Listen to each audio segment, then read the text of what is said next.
soy María Noel Sanguinetti y esto es Dato Mata Relato, el podcast de economía de Caras y Caretas. Hoy vamos a tratar un tema que no es nuevo y que en estos días ha estado en el centro del debate a nivel de la opinión pública y en los distintos ámbitos. Hoy vamos a tratar, el podcast de hoy se llama ¿Por qué no te importa? ¿Por qué no te importa? Tiene que ver con la reforma de la seguridad social, y lo que vamos a conversar es sobre por qué los jóvenes son los menos preocupados por los resultados de la reforma de la seguridad social y en general por los temas que hacen a la seguridad social. En el mundo entero se están generando procesos de reforma y hemos visto tanto en Uruguay como en otros lugares diversidad de manifestaciones y de planteos de los más diversos sectores. Pero en esas manifestaciones se ve poca participación e involucramiento de los grupos más jóvenes. La seguridad social es un tema que atañe a todas las edades, pero en particular a los grupos más jóvenes, porque tiene que ver con las pensiones, con la edad, con las trayectorias de retiro, pero también con las trayectorias laborales. En esta oportunidad nos preocupa analizar algunos aspectos de la reforma reciente que afectan particularmente a las clases más jóvenes. Nos interesa analizar cuáles son los cambios y cómo van a afectar en los futuros retiros, cómo puede impactar la diversidad de las trayectorias laborales para después llegar a los diversos retiros, y después todos los temas que han quedado abiertos. Y para eso hoy vamos a conversar con el economista Federico Araya, docente de la Universidad de la República, de la Facultad de Ciencias Económicas, asesor del Frente Amplio y también que escribe que ha escrito varias columnas de opinión para algunos medios de prensa.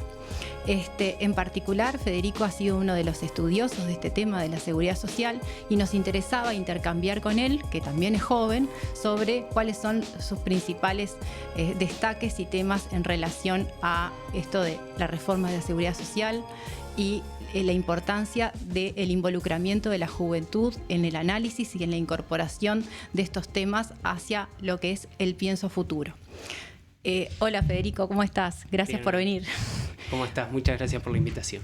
Bueno, en realidad queríamos hacer este tema porque nos parecía muy importante, habiendo cerrado recién el proceso de aprobación de la reforma y después con los anuncios que se dieron y que se habló mucho del tema del futuro y de que si hay reforma hay futuro, y que nos parece que en realidad cuando hablamos de futuro hablamos de la gente joven. Cuando hablamos de seguridad social también hablamos para adelante, entonces nos parecía importantísimo poder intercambiar en este ámbito de conversación sobre economía, sobre los temas que tienen que ver con la reforma de la seguridad social y cómo impactan los jóvenes y la importancia de que la gente joven se involucre en estos temas. Bueno, es un tema muy, muy interesante.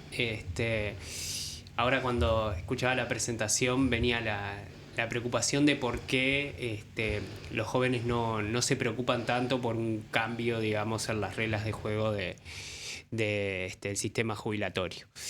Creo que eso es algo que no solo ocurre en Uruguay, sino que también pasa en otras partes del mundo. Particularmente la ciencia económica ha estudiado más o menos esto en base a lo que es la preocupación por el presente o el sesgo por el presente. Se ve como algo muy alejado en el tiempo, como algo que va a ocurrir dentro de 20, 30 años, entonces no me preocupa tanto lo que va a pasar tan para adelante, y hay como lo que la ciencia económica denomina en los individuos la preferencia por el consumo presente o las preocupaciones por el consumo presente y no tanto por lo que va a pasar en el futuro. A mí me venía un poco eso, ¿no? Cuando nosotros estudiamos lo que es la importancia de los sistemas de seguridad social, hablamos de la miopía de los agentes, lo que significa que no podemos ver mucho más allá de un horizonte corto. Entonces el sistema de seguridad social lo que está haciendo es asegurándonos de generar un ahorro que en definitiva lo vamos a tener disponible más adelante cuando no podamos generar los ingresos suficientes como para poder seguir subsistiendo. Y eso, de alguna forma, esa es la justificación o la explicación de por qué existe la seguridad social, además de otros tipos de razones a nivel económico que dieron lugar a su momento. Pero en realidad, con este tipo de reformas, ¿no estamos de alguna forma atentando sobre ese principio de de lo que tiene que ver con el sistema? Un poco sí, y de hecho, o sea, es curioso porque justamente lo que se propone, digamos, la reforma es un cambio en las reglas de juego para todas las personas que nacieron a partir de 1973. O sea que en realidad los jóvenes son los que van a estar afectados por este cambio en la regla de juego de la reforma. O sea, los nuevos trabajadores particularmente, y también los que ya están hoy en día, que son trabajadores que todavía no llegaron a los 50 años, también ven un cambio en la regla de juego de su sistema jubilatorio. En ese sentido, no son afectados por igual los jóvenes que ya empezaron a trabajar y los jóvenes que todavía no se incorporaron al trabajo. Eso puede, digamos, en el futuro generar algún problema de diseño o algún reclamo de las generaciones futuras, similar a lo que pasó con los cincuentones.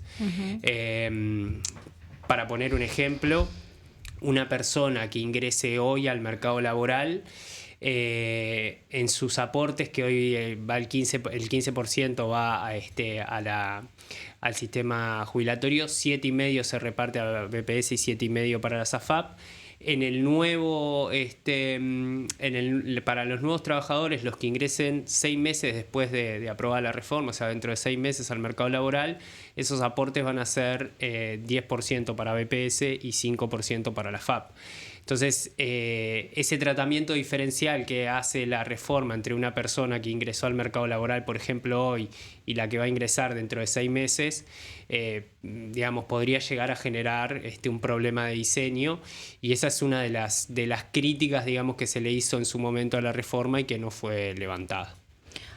Bueno, justamente iba a conversar eso. Yo me noté como algunos aspectos que me preocupaban o que me resaltaban mucho, pues son muchísimos, pero que quería un poco ir a eso. ¿Cuáles son, para tu entender, algunos de los temas más preocupantes? Entonces, un tema que vos ibas ahí era con el tema de la distinta inserción en el mercado de trabajo. La trayectoria laboral es un tema determinante de después cómo nos vamos a poder jubilar.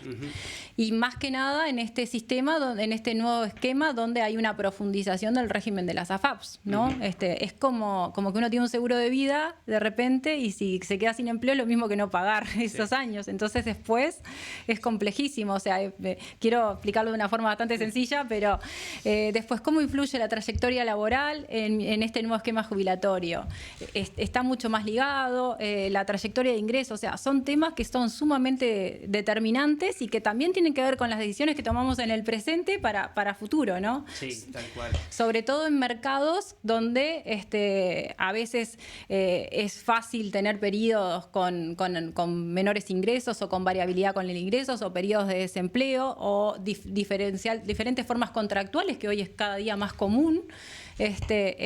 Bueno, ¿cómo ves vos eso? Para mí era uno de los temas que teníamos que sí o sí tocar. Sí, varios puntos. Yo creo que nos perdimos una oportunidad como país de pensar una verdadera reforma de la seguridad social, en el entendido que esto que se votó es solamente una reforma de jubilaciones y pensiones que sigue ligada principalmente al pilar contributivo.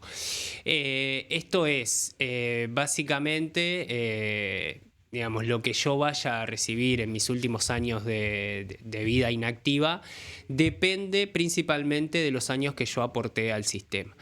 Eso genera, como tú decías, la problemática de que en mercados incompletos o en mercados con altos niveles de desempleo y particularmente de informalidad, como es el Uruguay, donde si bien a nivel de América Latina Uruguay registra las más bajas tasas de informalidad, seguimos teniendo entre un 20 y un 25% de informalidad.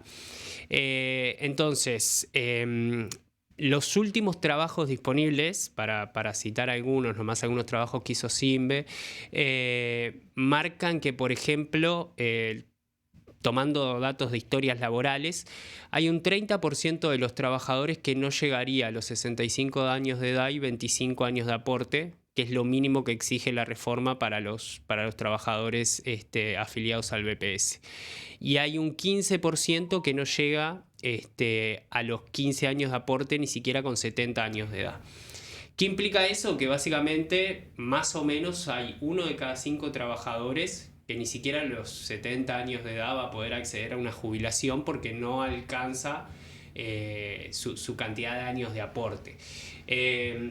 Entonces, yo creo que en ese sentido nos debíamos dar una discusión más profunda en cuanto a la posibilidad de fortalecer los pilares no contributivos, o sea, tratar de disociar lo que es la jubilación con los aportes durante la vida laboral, sobre todo en un mercado que tiene problemas de informalidad y que estos problemas es probable, digamos, que planteen nuevos desafíos a futuro. Como vos decías, María, hay cada vez más trabajos que, digamos, salen de la relación del asalariado-patrón, o sea, cada vez son menos los asalariados privados, digamos, viejos, por decirlo de alguna manera, y además cada vez hay como un movimiento de jóvenes que comienzan a criticar esa idea de ser asalariado y de trabajar para otra persona, ¿no? Entonces, bueno, este sistema, digamos, donde básicamente se basa en lo que yo aporté durante mi vida activa para recibir ciertos pagos durante mi vida pasiva, va a implicar, digamos, necesariamente tensiones en el futuro. Creo que era una buena oportunidad para disociar eso, para fortalecer lo que se llama el pilar no contributivo, y creo que nos perdimos esa gran oportunidad porque lo que se votó no para nada fortalece el pilar no contributivo, sino que lo debilita y además exige, por ejemplo, trabajar hasta los 65 años de edad, y en el caso del resto de las cajas que no son BPS, para la policial, la militar, la profesional y la bancaria, además de los 65 años de edad, exige 30 años de aporte. Entonces creo, para lograr la causal jubilatoria, entonces creo que se endurecen, digamos, las condiciones para acceder a la jubilación, y ese endurecimiento lo que hace es básicamente fortalecer, digamos, esta relación entre lo que yo aporto durante mi vida laboral activa versus lo que yo voy a recibir durante mi vida pasiva. Eso tiene mucho que ver también con el análisis de, era bastante difícil pensar una reforma de la seguridad social sin lo que es pensar el futuro del trabajo, ¿no? Tema que tenemos sumamente presente y que tiene que ver con la incorporación de tecnología, que tiene que ver con los nuevos tipos de contratos, que ahora tiene que ver con otras formas de trabajo, como el teletrabajo, que tiene que ver con los temas de educación y que tiene que ver con las demandas a nivel, desafíos nuevos a nivel de los mercados directamente, de las empresas, ¿no? Entonces, como tú decías, una reforma que está muy centrada en lo que son las jubilaciones y pensiones, en parte no desde los ingresos, sino desde las contribuciones, se está perdiendo como la oportunidad de tocar muchos temas que tienen que ver con la protección social y que van mucho más allá solamente de lo que es la edad jubilatoria, la tasa de reemplazo, y las condiciones de acceso. Hablamos de la universalidad. Uruguay se ha caracterizado por ser un país con una cobertura enorme, ¿no? Que de alguna forma con lo que fueron las pensiones a la vejez y todo lo que es no contributivo se complementaba. Generar incentivos a nivel del mercado de trabajo que mejoran las trayectorias laborales de la gente y que dan mejores oportunidades a las pensiones contributivas es fortalecer al sistema, y entiendo que, como tú decías, afirmo eso, que eso está mucho más acotado, ¿no? Y de alguna forma el endurecimiento de las condiciones, que tiene una continuidad fuerte con la que fue la reforma de 1996, saca mucho de lo que fue la ley de flexibilización del 2008, que atendía justamente a generar algunos cambios que permitían que personas que no estaban, con muy poco se podían jubilar, no estaban en condiciones de hacerlo. Y en particular afectaba fuertemente a las mujeres en ese momento, y había un sesgo de género que también va mucho con esto de lo que tiene que ver con la juventud y que tiene que ver con situaciones de de la desigualdad de ingresos en hogares donde hay mayor cantidad de niños, uniparentales de mujeres y demás. O sea, nos parece como bien importante que esto de analizar la seguridad social y analizar el mercado de trabajo a la vez va muy de la mano y que bueno, que eso no estuvo.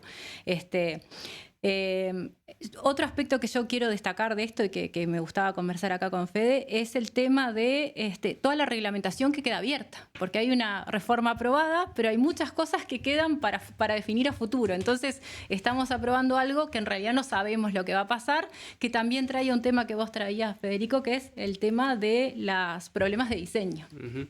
Sí, a ver, en cuanto a todo lo que queda abierto, yo creo que hay un gran debe de la reforma, para volver un poco a lo que vos mencionabas, María, de que todo lo que tiene que ver con el futuro del trabajo, la automatización, la robotización, la posibilidad de formación de los trabajadores, la discusión de la extensión de la jornada laboral, todo eso no se toca absolutamente nada en la reforma. Creo que, digamos, es una muestra de que no hay un verdadero ataque a una reforma de la seguridad social. Creo que a lo que apuntó este proyecto simplemente fue a bajar el gasto previsional y una de las cosas que queda abierta es que la baja del gasto previsional está sujeta a cómo se ajuste, digamos, un componente que afecta particularmente a las jubilaciones de menores ingresos, que son aquellas que van a tener un monto menor aproximadamente a 45.000 pesos. Este es el famoso suplemento solidario, digamos, que bueno, que su criterio de ajuste, en realidad la ley lo deja abierto y se puede fijar por IPC o por IMS, y además el Poder Ejecutivo tiene la potestad de ajustarlo un 20% por debajo o un 20% por arriba. Eso quiere decir que, por ejemplo, el Poder Ejecutivo tiene la potestad de utilizar cualquiera de los dos indicadores para ajustar y además, por ejemplo, reducirlo un 20%. Entonces, cuando haya tensiones fiscales, digamos, no nos puede llamar mucho la atención de que si el gobierno prioriza, digamos, déficit fiscal y contención del gasto, va a ajustar por este lado y va a hacer, digamos, que las jubilaciones de menores montos pierdan poder de compra. Todo lo otro que queda abierto y que no se toca tiene que ver también con el sistema de cuidados. Creo que aquí claramente hay es una reforma que perjudica a las mujeres y sobre todo a las mujeres más pobres. Simplemente para poner un ejemplo, solamente se habilita a parte del sector de la construcción y parte del sector rural a retirarse a los 60 años. Se insistió en la discusión para que se incorporara el servicio doméstico a esta posibilidad y no se lo votó. Y estos trabajos de la construcción y del sector rural están netamente masculinizados. El argumento es que se pueden retirar, digamos, porque se los considera trabajos particularmente exigentes, desgastantes, pero se asocia, digamos, el desgaste solamente a lo físico y a la fuerza, ¿sí? Y no se considera, digamos, y a las actividades masculinizadas, y no se considera, por ejemplo, el desgaste o la fuerza que tiene que hacer una empleada doméstica. Y entonces, bueno, se obliga a una empleada doméstica a trabajar hasta los 65 años, cuando ya es muy difícil, digamos, que llegue en condiciones de trabajar a los 60. En ese sentido, la ley también queda abierta porque permite, digamos, que otros sectores, además de los rurales y la construcción, puedan aplicar, pero eso va a ser definición del Poder Ejecutivo si acepta o no que esos sectores se incorporen al retiro anticipado. El otro día escuchábamos el tema de que, bueno, que había aumentado la esperanza de vida y con el aumento de la esperanza de vida la gente vivía más y eso generaba presiones y riesgos sobre los sistemas. Nosotros creo que los dos en distintos lugares hemos bastante escrito sobre esto, pero en realidad hay una realidad de que la esperanza de vida no es un tema uniforme y no toda la población tiene la misma esperanza de vida. La esperanza de vida además es un concepto que si bien uno dice tanta edad, es una probabilidad a determinada edad de que voy a vivir tantos años más, pero que tiene un comportamiento sumamente diferencial en los distintos estratos y tramos de ingreso. Entonces, sin dudas, hay el aumentar la edad jubilatoria, lo que genera es un factor de regresión más al sistema. Está hecho por la realidad de que no todos tenemos la misma esperanza de vida y se generan años de aportes, mismo dentro de toda la formalidad, que después van a tener diferencial en lo que es los años de recibo de jubilaciones, porque la gente, según determinadas condiciones, se muere a edades diferentes. Eso es una realidad y de alguna forma existe información que podría mejorar enormemente esas estimaciones y poder afinar mucho ese detalle. Y si bien hay muchos avances en lo que son las condiciones laborales, también hay mucho por hacer todavía y es bien diferente según los sectores de actividad, como tú lo mencionabas directamente, el trabajo doméstico, que es un trabajo fundamentalmente de mujeres, es de los más destacados. Dos temas, voy a tocar un tema bien de economistas el tema seguridad social es un tema que requiere de estimaciones muy rigurosas, muy sólidas, muy complejas, de mucha información, de muchos modelos, de muchos supuestos y muy complejo. Creo que a todos nos pareció que esto fue mucha cosa que quedó ausente. De hecho, celebramos mucho la calculadora, el simulador de SIMBE cuando salió y que nos permitía llevar a sacar a ver cómo podía impactar a nivel individual, pero en realidad un tema que nos preocupa es decir, bueno, ¿qué pasa con todo esto? Creo que eso es un tema bien interesante y que va de la mano un tema que no parece que va tan junto, pero para mí también va, que es el tema de la comunicación, ¿no?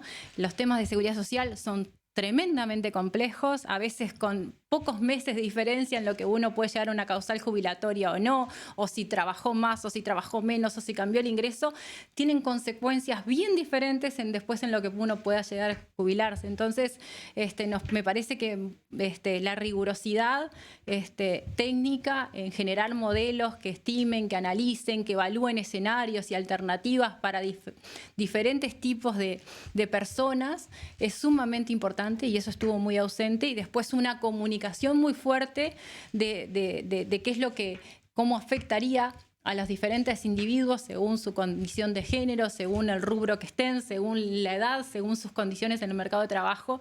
Es un debe que para adelante todavía podría levantarse, ¿no? Sí, tal cual. Yo creo que todo lo que tiene que ver con las proyecciones actuariales y la presentación de información, el gobierno dejó mucho que desear en sus presentaciones. Desde el comienzo de la discusión hasta el final, incluso para poner un simple ejemplo, el gobierno estimaba que el gasto previsional hacia el 2070 iba a cerrar en entorno de 8,8 en el PIB cuando empezó la discusión. Los cambios en el Senado que se introdujeron eran todos cambios en el sentido de aumentar el gasto. Y cuando el gobierno vuelve a presentar sus proyecciones en la Cámara de Diputados, estima que el gasto iba a ser en el mismo año de 8,7% del PIB. Entonces uno básicamente se preguntaba cómo puede ser que si todos los cambios que se introdujeron en el Senado iban en la dirección de aumentar el gasto, cómo puede ser que las nuevas proyecciones dieran un resultado menor. Entonces ante eso la respuesta fue simplemente que en el Senado se había omitido, incorporar los cambios en las pensiones. Entonces, ya ahí a uno le entra a hacer ruido porque el capítulo de pensiones era un capítulo muy importante Y entonces uno se pregunta, bueno, ¿cómo si este capítulo tan importante y en donde básicamente se restringía el acceso a las pensiones por viudez, cómo puede ser que estos cambios no hayan sido incorporados en la estimación? Eso por un lado. Y después lo otro fue que creo que el tratamiento en el último mes, en las últimas 2-3 semanas, fue realmente caótico porque el cambio que finalmente se termina aprobando de considerar los 20 mejores años en lugar de los 25 mejores, es un cambio que, según se informó en la prensa, estaba calculado entre 0,3 y 0,4 el PIB, dependiendo del horizonte temporal, si eran 20 o 30 años. Pero bueno, medio punto del PIB era un cambio importante, significativo, y nunca, el Poder Ejecutivo nunca informó al Parlamento sobre eso. Entonces, esa falta de transparencia e información me parece que es algo que no le hace bien al debate en un tema tan importante. Y lo que vos decías, María, o sea, había esa demanda insatisfecha por parte de la población de saber cómo se iba a jubilar, con cuánto, con más o con menos. Creo que el trabajo que hace SINVE viene un poco a satisfacer esas necesidades insatisfechas, y que la reacción del gobierno ante eso, en lugar de sacar otra calculadora o poner una calculadora a disposición en el Ministerio de Economía o en el sitio web del Ministerio de Trabajo, donde fuera, fue simplemente descalificar al SINVE, diciendo que no tenía sustento lo que estaban haciendo. Entonces, cuando algo tan relevante como la seguridad social requiere de fundamentos técnicos sólidos, si yo simplemente descalifico a la otra parte porque no me gusta el resultado que me está mostrando, me parece que digamos, la calidad del debate democrático se ve seriamente lesionada. El tema de inicio tendría que haber habido una calculadora oficial para poder visualizar estas alternativas y también analizar las diferentes consecuencias en los diferentes escenarios. Eso hubiera sido lo razonable, y obviamente cualquiera de estos modelos, que son estas calculadoras, siempre pueden ser mejorables, ¿no? Existe una cantidad de supuestos, de condiciones que son sumamente, al menos nosotros los economistas estamos acostumbrados a que nos discutan parte de los cálculos que hacemos, porque tenemos necesidad de simplificar las realidades, pero también era parte de decidir cuáles eran las alternativas. O sea, esa era una condición. Después de que la gente pudiera visualizar qué es lo que estaba pasando, y lo otro fue que tampoco a esa negativa ante la propuesta que hubo de la calculadora de SINVE, tampoco hubo críticas claras en cuáles eran los supuestos que podían tomarse o los criterios en una u otra alternativa. Eso lo tenemos en cuenta. ¿Cuál sería el mensaje en términos de juventud? ¿No? Nosotros hablamos mucho de futuro y nosotros a este espacio lo llamamos Data Mata Relato, que justo coincidió con una columna tuya hace un tiempo, pero ¿cuál sería tu conclusión? Bueno, yo creo que en realidad en términos de juventud creo que lo principal de esta reforma es que deja mucha incertidumbre por lo que decíamos antes. O sea, no están considerados los temas del futuro del trabajo, no están consideradas las demandas de cuidados, no están considerados los nuevos arreglos a la interna del hogar, y entonces creo que deja mucha incertidumbre. Creo que en el futuro del trabajo que se nos viene, para la juventud va a ser importante cada vez más el mayor conocimiento y la mayor posibilidad de formarse, y esta idea de que en realidad, bueno, aquello que existía en el siglo XX de un solo trabajo para toda la vida va a ir quedando cada vez más obsoleta. Y bueno, y la necesidad de seguir estudiando y de seguir formándose, y sobre todo, bueno, pensar en que los avances tecnológicos nos permitan, digamos, tratar de lograr una jornada laboral acorde con esos avances tecnológicos. O sea, en el mundo se están discutiendo la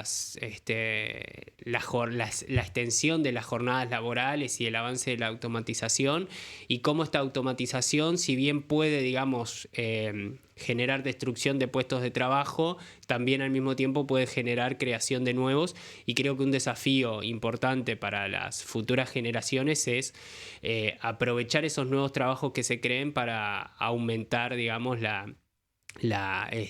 protección y el bienestar social. Creo que cómo se distribuyan esos trabajos va a ser fundamental para lograr una mejor distribución de la riqueza. Un tema no menor que tú estás mencionando es, históricamente, el tema del avance tecnológico y la destrucción del trabajo ha estado presente en todo lo que es en las distintas etapas de la revolución industrial.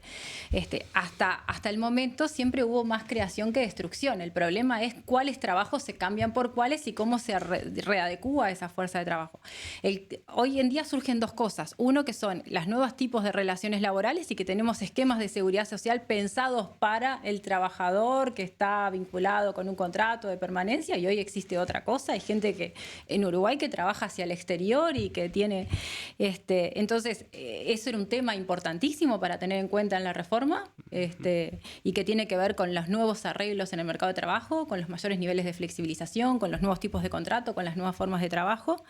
Y por otro lado, con cómo las nuevas tecnologías hoy sí son muy disruptivas, mucho más que antes. Todo este debate que se está dando en términos de la inteligencia artificial y las distintas etapas y cómo se sustituyen trabajos no por otros trabajos, sino por inteligencia artificial directamente, también es un tema que no podemos evitar tenerlo en cuenta a la hora de generar cambios que van a impactar de acá a no sé cuánto tiempo en adelante, y que tiene mucho que ver con los jóvenes, el mundo del trabajo y los sistemas de protección, no de seguridad social, sino sistemas de protección como mucho más amplio. Así que bueno, nosotros, muchísimas gracias, Federico, por venir, por aceptarnos el debate del tema de seguridad social más desde esta perspectiva. Y bueno, nuestro mensaje es que nos están faltando muchos datos para poder hablar de un relato de futuro. Esa era un poco la conclusión de hoy, y bueno, muchísimas gracias.